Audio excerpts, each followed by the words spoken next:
você há 20 anos atrás, 22, 25 anos atrás, você já fazia um jogo que se você tivesse aquele jogo daquela época e fosse utilizar hoje em dia, com certeza você seria destaque, né?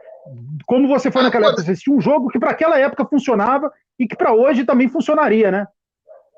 Na minha época, o jiu-jitsu, né? O jiu-jitsu que eu treinava, né? Eu entrei no jiu-jitsu porque eu queria me defender, né? E uma vez eu levei um mata-leão na rua de um amigo, né? Eu era moleque novo, jogando bola, e aí ele treinava no Paulo Maurício Strauss. E eu fiquei encucado com aquilo, e aí fui para casa puto, chorando de raiva, né? Falei com meu pai, e na época eu fazia karatê, fazia kickboxing aqui no Olímpico. E meu pai falou: o dia que você quiser aprender a lutar, tu fala comigo que eu te levo num amigo meu, que é o Carson. Ele falou isso pra mim, início da década de 90, né? Final da década de 80 e início de 90, né? E aí eu fui, cara. E assim, o jiu-jitsu que eu fazia não era um jiu-jitsu bonito, acrobático, era um jiu-jitsu que, ao mesmo tempo que a gente lutava jiu-jitsu, a gente meio que não se colocava em certas posições que pudesse apanhar, jiu-jitsu mais truncado, mais escondido, entendeu? Não era como hoje em dia, que você, sabe, a galera fica muito solta, sabe? Um pouquinho diferente.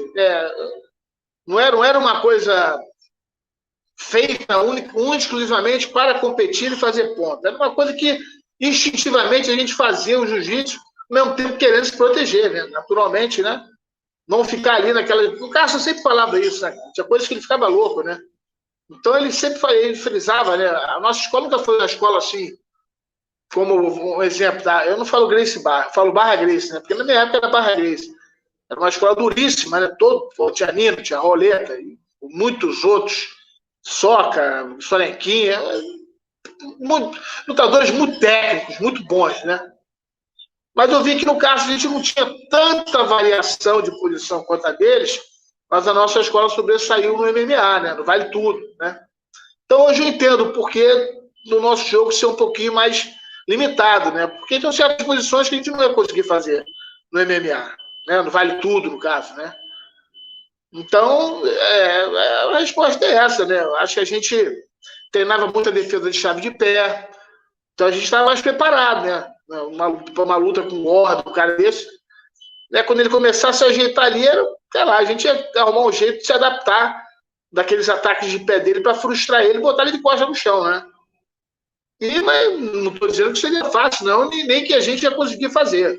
Estou dizendo que eu acho que a galera do Carson não ia, de repente, ficar tão folgada, tão à vontade ali para deixar ele, porque ele fica tão confortável que, às vezes, me dá, né, uma certa curiosidade de ver o Arona naquele Abu Dhabi que ele participou. Pô, tava igual um gato, né? Ninguém fazia um ponto no cara. Então, assim, antecipar as posições é muito mais fácil você tentar defender depois que o cara se ajeita ali, né? O que o Gordon faz é se ajeitar muito bem ali, te dar um susto no pé, e aí você tem a saída do pé, infelizmente, cara, tem duas saídas. Ou você senta para rodar e botar o pé na bunda e sair, ou você vira de costas e chuta pé. Não tem outra, entendeu? As duas você abre oportunidade de cair por baixo ou de dar as costas.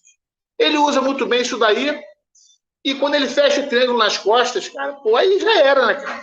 Inclusive, eu acho que aquela regra tinha que mudar. Quando o cara fecha, no esportivo, né?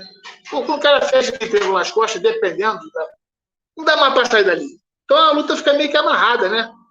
O cara que leva aquele seatbelt ali, né? Aquele triângulo nas costas ali, pô, é um inferno, né, cara? A luta acaba ali. Se o cara realmente for do nível do Gordon Ryan, um cara que, pô, faz muito bem aquilo ali, acabou. O cara chegou ali, acabou a luta, entendeu?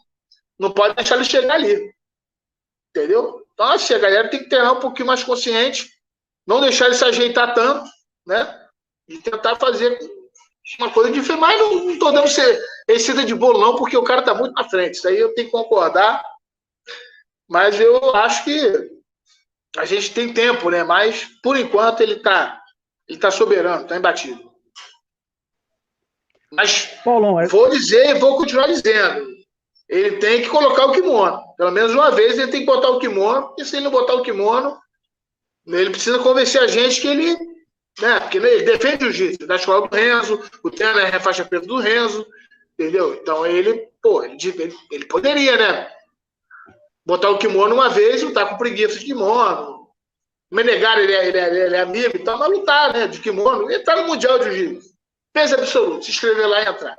Eu acho que falta isso para ele. Eu acho que uma coisa que ele deveria fazer para se consagrar de vez. Nem que ele não precisa ganhar, não, mas eu acho que ele deveria nos dar essa oportunidade, né? Porque, porra, só vinha nós, pô, é complicado.